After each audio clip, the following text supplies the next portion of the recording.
Kerwin is back. Are you surprised?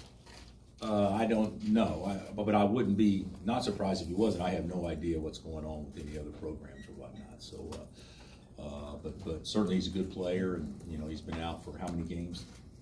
4 or 5, yeah, probably. So no, it doesn't surprise me, nor would it surprise me if he wasn't. So that's just I can't stand when other people act like they know what's going on with other programs. So certainly I have really no feelings about that, other than the fact we're going to go against them at their best.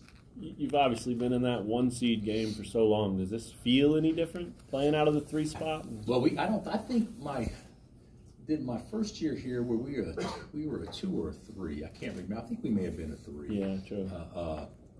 So it's been a while since we played the last game at night, but I don't think it's going to be that much different.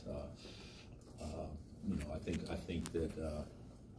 If anything, it gives an opportunity for our fans to see the night session, because Iowa State and K-State will be in the other session, if I'm not mistaken. Right.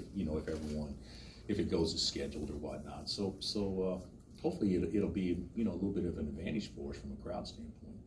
Bill, with Diedrich in the different roles he's kind of had to play as your team has changed, how challenging do you think that is? And have you ever had a guy that's maybe had to kind of morph himself into something different that many times in a year? Nah, I don't know if CJ. To me, players make adjustments, and that's not as big a deal as what other people. It's not like we said, okay, you're going to become a guard, or we're going to play you a different spot, or But we have asked him to do some different things, and certainly carry our teams in different ways. But I think Diedrich's been good. I think Diedrich's just a player. I think he could be a guy that could get 20 a game, or a guy that could get 10 a game if it's best for the team. It's just obviously best for our team if he produces numbers. So he's done a really good job. He's had a tremendous year, no question about that. Hopefully an All-American type of year, as that stuff starts coming out in the next couple of 3 weeks. But it's probably been a little bit of an adjustment for him. But I don't think he would say it's weighed on him at all. I think. He just plays and certainly would adjust depending on what the situation dictated. Is there one guy that comes to mind recently, or maybe even that's had more of a had to carry a wider? No. Had to shoulder as much of maybe the load that he has. Well, Thomas Robinson did. Sure. But since Thomas, I don't think that we've had anybody like that, right, if I'm not mistaken, that would have to do as much. I think Thomas averaged 18 and 12, and it seemed like to me we set up a play for him to shoot at every possession, just about. And we don't do that as much for Diedrich as what we did for Thomas. But I would say that he's the last one, maybe, and before that maybe Wayne.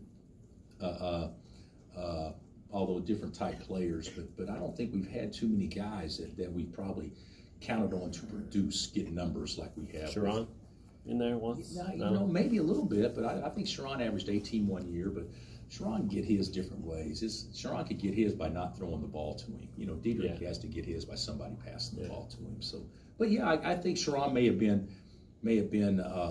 in that group, the only guard that we've ever had to deliver like that. What have you learned in terms of how to where he's best and like how he produces best? Have you adjusted at all how you want to get him the ball as the season's progressed? Yeah, I think it makes a big difference when Doak's not in the game, and then it makes obviously a difference when it can become a crowded house when Mitch and David are in the game, and then when he's not in the game, then it's an easy double down low for others. So yeah, we've tried to move him around and do some different things, and try to probably playing more as a face-up 60% of the time, and back to the basket probably 40% of the time, where before, when we were playing 4 guards, it was probably 80-20 the other way. Saturday seemed really physical for him. How do you think he's handled kind of the physical demand? I thought he rebounded the ball as well Saturday as he has. I thought he had to really fight to get a lot of those rebounds. I don't think his teammates helped him near as much as what they could have with that fight. But I think he's handled it pretty well. He's not a physical guy. That's not who he is. But he's played pretty physical, and getting 14 in that game. I think he could have had 18, but still though that's pretty good numbers. the team has played really well at home. Having the tournament in KC, how much of an edge do you feel that gives you guys? Well, we've actually played really well on neutral site venues. We've been actually probably better on those than we have been at home. If you really look at it, I mean, some of the best games we played was to start the season in what's the name of the arena in Brooklyn? I forgot. Barclays, or you know, obviously in Indy. So I think we should have some confidence going over there from a neutral site deal. If it was a road game, maybe we wouldn't have as much confidence. Just because we haven't fared near as well on the road this year as we have in the past. But for a neutral site game, we should approach that like being a home game for us.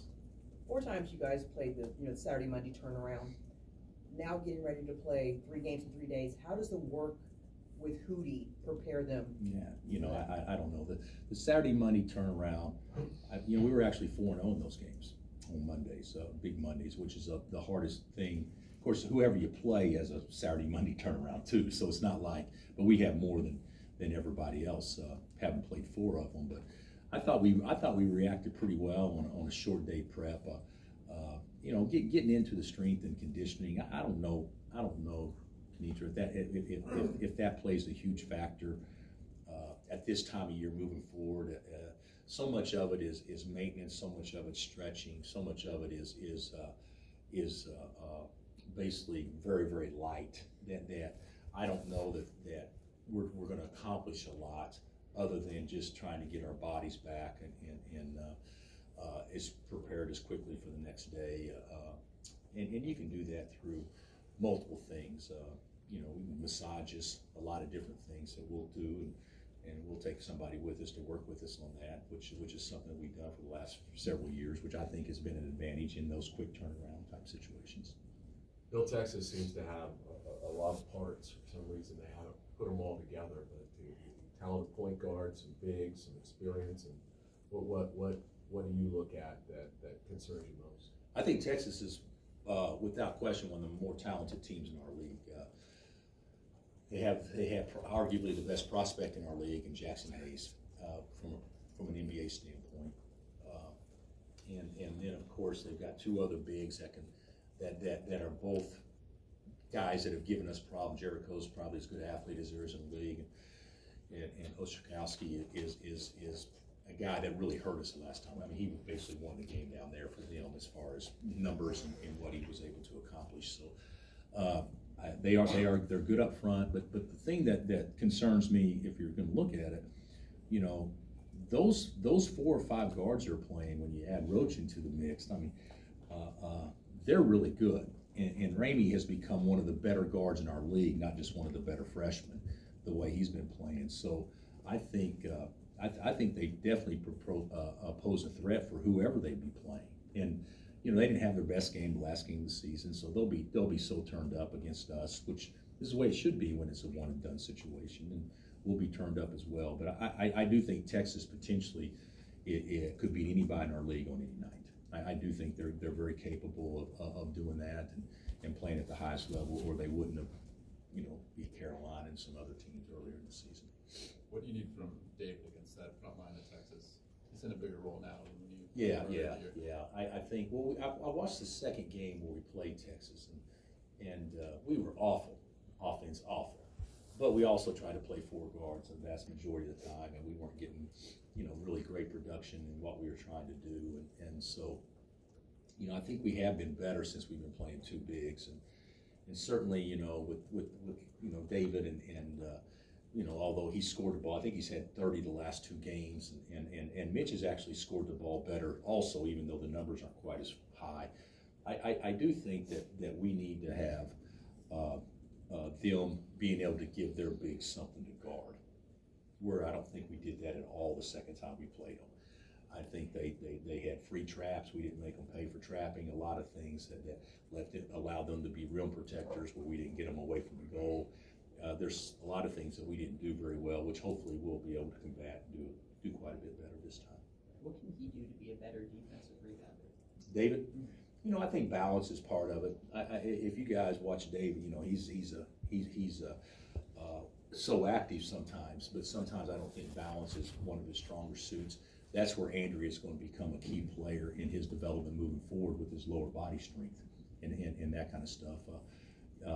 Even though he's a big guy, he's really big up top, but he's not big down low and from a muscular standpoint. So I think balance would probably be a big part of it. Reaction time maybe a little bit, but hey, he's done great. I mean, he's done far more than what we thought he would be asked to do, you know, as a freshman. So I'm proud of David. But if you want to be critical, I would say what he is a rebounder, and he's just got to be a little bit more effective on that end, gathering 50-50 type balls for us. He said last week he hadn't really talked to Silvio too much, but that he might. Is there a value in that to similar situations? Yeah, maybe.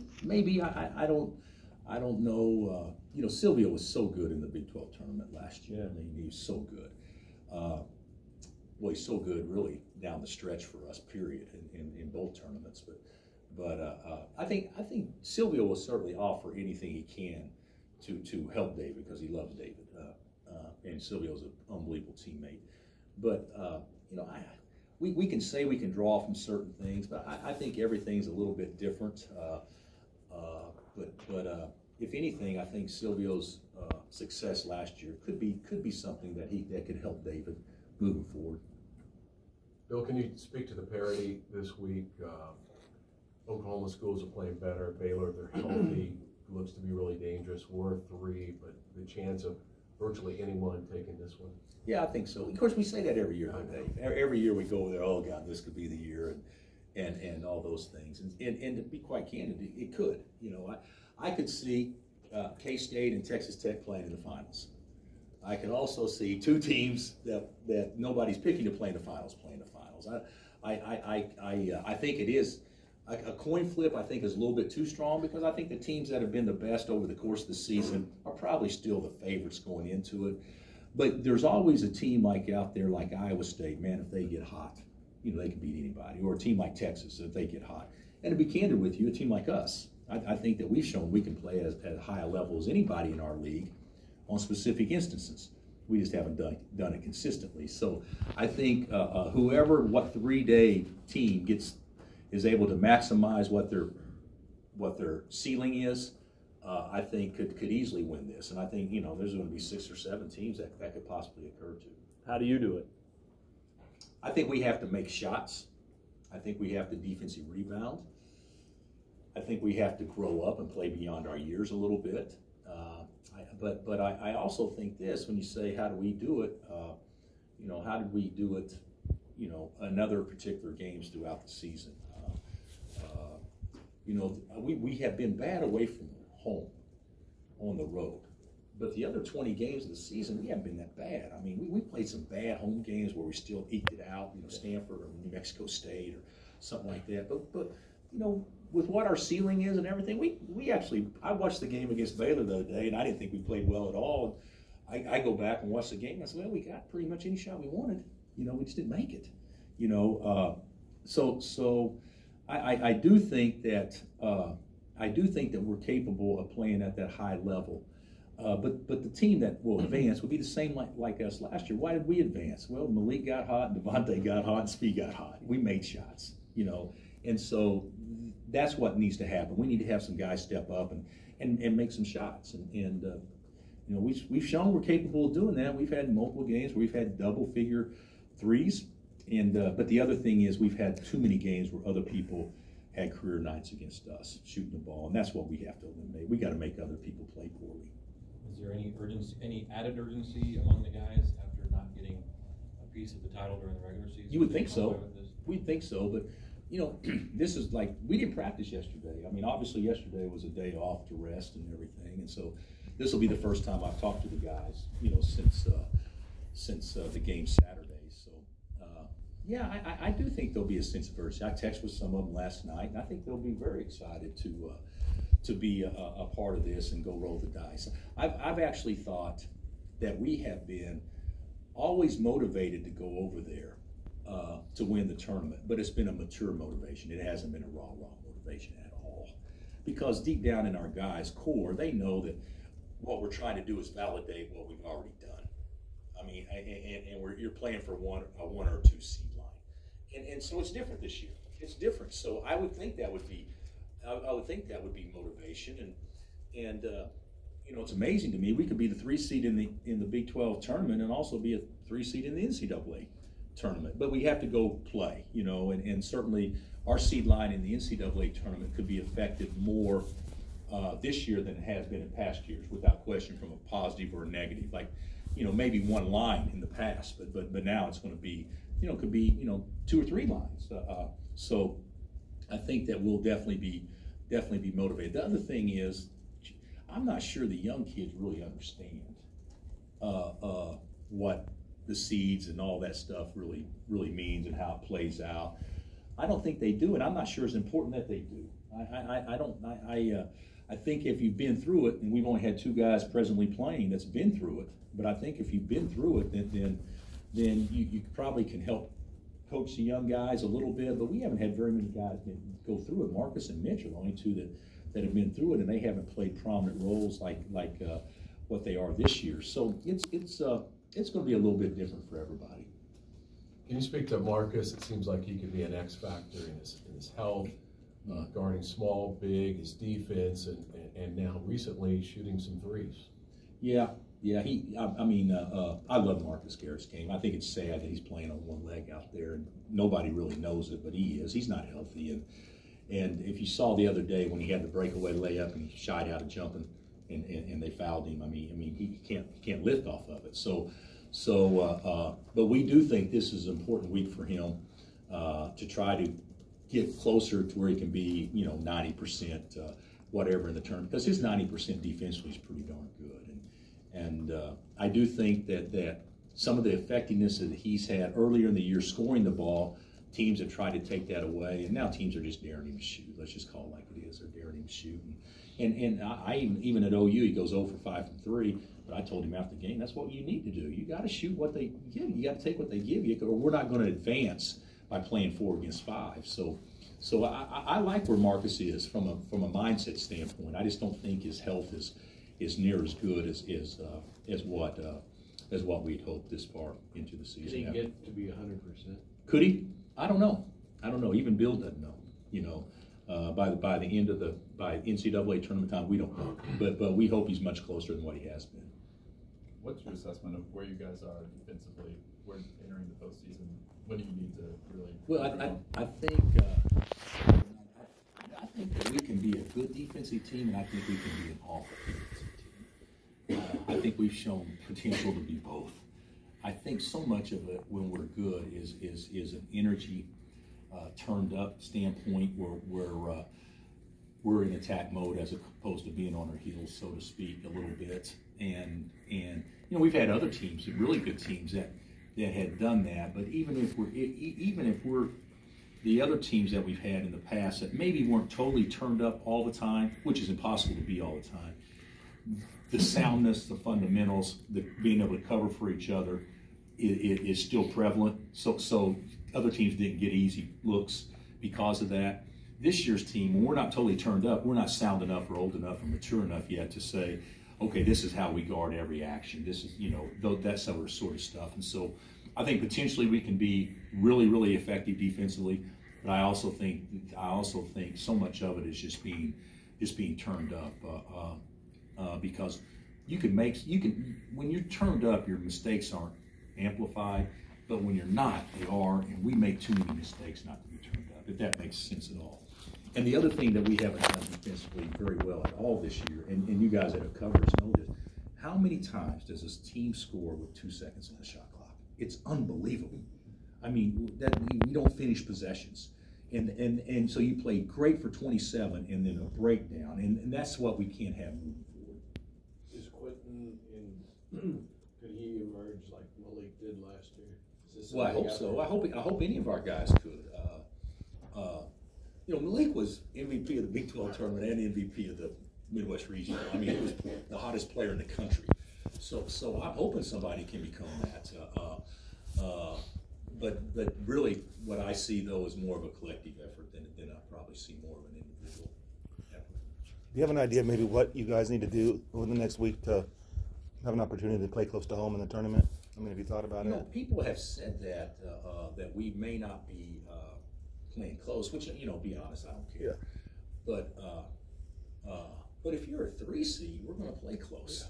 If you're a 4 seed, the chances are we're probably going to play close. Now, close meaning Des Moines or Tulsa, but it's not indefinite. If you're a 1 or 2, it's a lock. So we got a lot of work to do. We could certainly fall out of favor with that. But I do think if we take care of business this week, you know, our league is thought of to be basically the #1 league in the country, top to bottom, even though people won't say that. That's what all the numbers say. And even the modern numbers that we're starting to use just this year. You know, you look at a situation where we played the hardest schedule in the country. We've got more quadruple one wins than anybody. We're tied with 2 other schools. We have an opportunity, I think, to get 3 more quadruple one wins. You know, this week. So does everybody else in the tournament as well. It would be hard to put us too far down if we lead the country in quadruple one wins and you know we played the hardest schedule and all those things. So I don't really care, but I don't buy into that we'll probably be traveling. I think whether or not we travel will be determined on how we play this weekend. How important is it to you that you potentially get in that Midwest region where Kansas City would be a potential Sweet 16? Yeah. You know what? We've been to Sweet 16 in Kansas City and got beat in the Elite 8. So would I like that? Absolutely. But the reality of that happening, that may not be. Like if we're, you know, you wouldn't want to put us as a 4 seed in Kansas City where there's a 1 seed potentially. I mean, that wouldn't be fair to the 1 seed. So I get that probably not going to happen, but we'll see. Who knows?